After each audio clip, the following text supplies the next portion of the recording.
Tonight on Carolina News. Play ball. Columbia's minor league baseball team plays in the capital city for the first time tonight. Find out how the Fireflies prepared to welcome fans to Spirit Communications Park. Taking sides.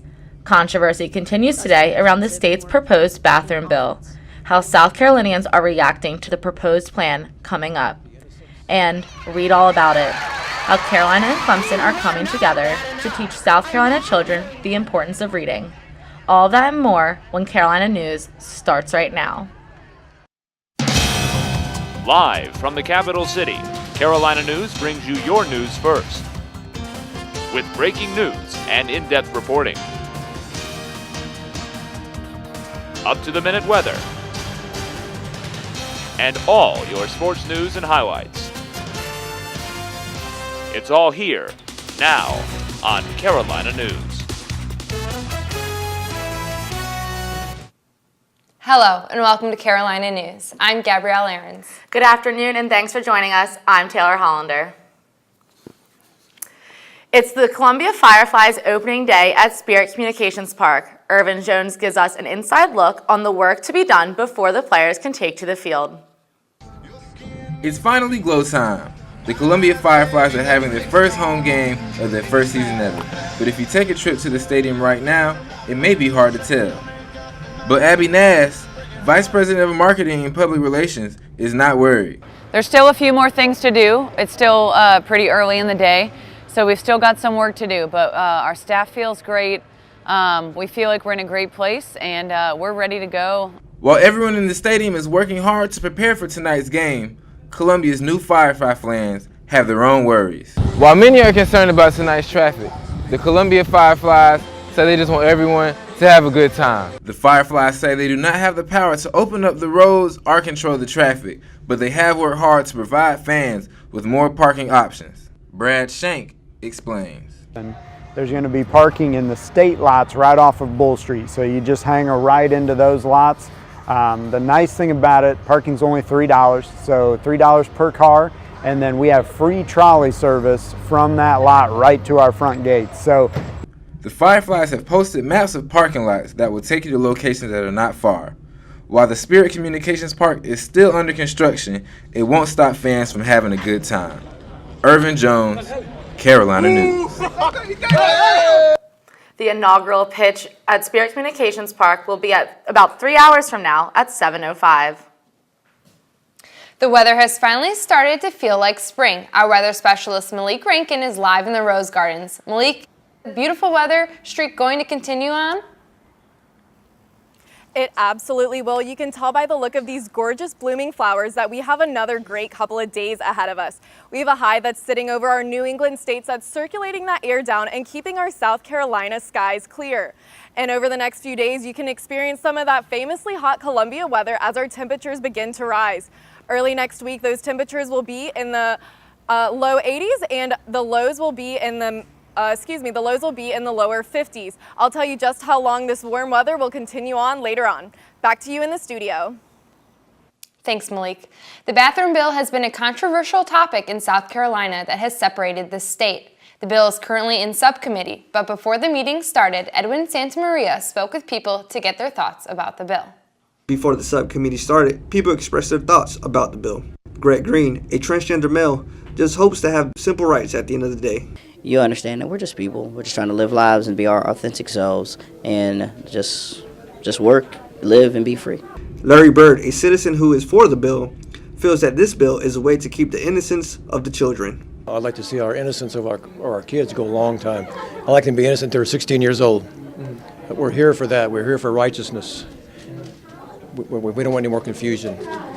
And feels that going against this bill would just complicate things. It's very, very simple.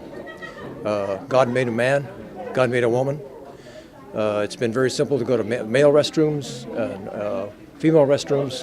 But Tim Bopp, a pastor at a local church who is against the bill, thinks that religion is about being inclusive. I know that there's a lot of religious groups that are gathering and they're going to be speaking about things that, that Christ drew lines while Christ erased lines, and I don't understand why we're redrawing them. They are currently discussing the bill, but Green feels this won't be the end of the fight. It would be even better if it goes away altogether, but I feel like this is probably not the end of the bill. While senators are divided, citizens are too. Edwin Santamaria, Carolina News. If the bill is approved by a full committee this afternoon, it will move to the Senate floor for debate as soon as next week. Salt Lake City Mayor Jackie Biskupski is the city's first openly gay mayor, and she has banned city-sponsored travel to North Carolina and Mississippi over the recently passed anti-LGBT legislation. She says it's personal. Part of what even drove me to become an elected official is all the negative impacts on my personal life that were really holding me back. Mayor Biskupski not only banned city-paid travel to those states, but she also signed a letter inviting businesses angered by the new anti-LGBT legislation to move to Salt Lake City. Senator Bernie Sanders joined Verizon workers yesterday as they protested new contracts in the streets of Brooklyn. The workers, who have been without contracts since August, were lobbying for job security, fair wages, and keeping jobs from going overseas. Senator Sanders offered support to the Verizon workers and praised them for standing up to the telecommunications giant. President Barack Obama reassured American citizens that they were safe from ISIS yesterday in a news conference at the CIA headquarters. He left with one warning for ISIS. So once again, we're sending a message. If you target Americans, you have no safe haven. We will find you. He went on to say that ISIS is on the defense and that the United States has momentum in this battle, and they intend to keep it. Presidential candidate Ted Cruz says former candidate Marco Rubio is someone he is considering as his running mate. Speaking at a town hall last night, the GOP candidate says it'd be a mistake for him not to look at him for the vice president. Look, anyone would naturally look at Marco as one of the people who would be a terrific person to consider for VP, and we're in the process now of considering a number of different options. You're not ruling it out? He would be someone that you would be a fool not to look at seriously. Cruz spoke at this event with his family in attendance. He also added that he considers Rubio a friend and someone who is very talented in the political field. 2 former and 1 current University of South Carolina basketball players were charged with possession of marijuana last month, but is just now being brought to light. According to an incident report, deputies say Jamal Gregory, Eric Cobb, and Raymond Doby were pulled over after driving in the opposite lane of traffic on Berry Hill Road. The report goes on to say the officer who pulled them over said he noticed a strong odor of marijuana coming from the vehicle, and after a search, the officer found 0.02 grams of marijuana in the driver's side rear seat and 0.1 grams of marijuana in the front passenger seat and floorboard. All 3 were issued summons to court for simple possession of marijuana. 2 Lexington High School students are facing charges after an incident following a wrestling team workout last month. An incident report from the Lexington County Sheriff's Department says 18-year-old Preston Painter and 17-year-old Lewis Donald Hinson, both seniors, assaulted a freshman in the locker room showers after a workout. The report says that the victim was slapped on his back to a point where the victim was in tears with welts on his back. With technology these days, it's hard to get a child excited to pick up a book, but Alexa Angeles found out why the 25th annual South Carolina Read-In that is all it takes to have some fun telling stories. Turtle did not look happy. When it comes to reading, USC's Cocky and Clemson's Tiger are on the same page, all for a good cause. When you read, your brain will grow more, and when you read, you can learn a lot of different things that you didn't know that could happen. A drumline led the children from the State Library to the State House, where the children listened to stories, watched performances, and of course, read their favorite books on the State House grounds. 2,400 students from all across South Carolina are expected to be here today. Children from preschool all the way up until high school are coming to enjoy the fun, all for the love of reading. And for improving education. South Carolina Superintendent of Education, Molly Spearman, says education does not just involve teachers, but parents as well. It's a message to parents, too, that this is important.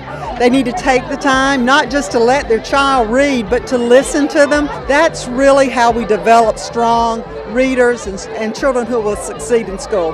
The Read-In is just another effort by the state to encourage children to value education and that encouragement is vital to improving state academic scores. In Equality Counts 2016 report, South Carolina ranked 43rd in the nation and received a C- on the state report card. Preschool teacher Shayla Garvin wants to instill the importance of reading at an early age. You know, you can expand through reading, and you can learn through reading. You can do whatever you want to do, through reading. After a few storybooks read, the kids walk away with a love for reading, and hopefully, South Carolina's national education ranking will improve one book at a time.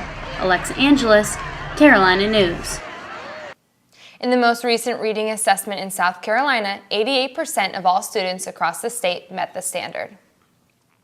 Coming up, find out how the Hens for Irma group plans on moving forward since the changes to the chicken ordinance were shut down.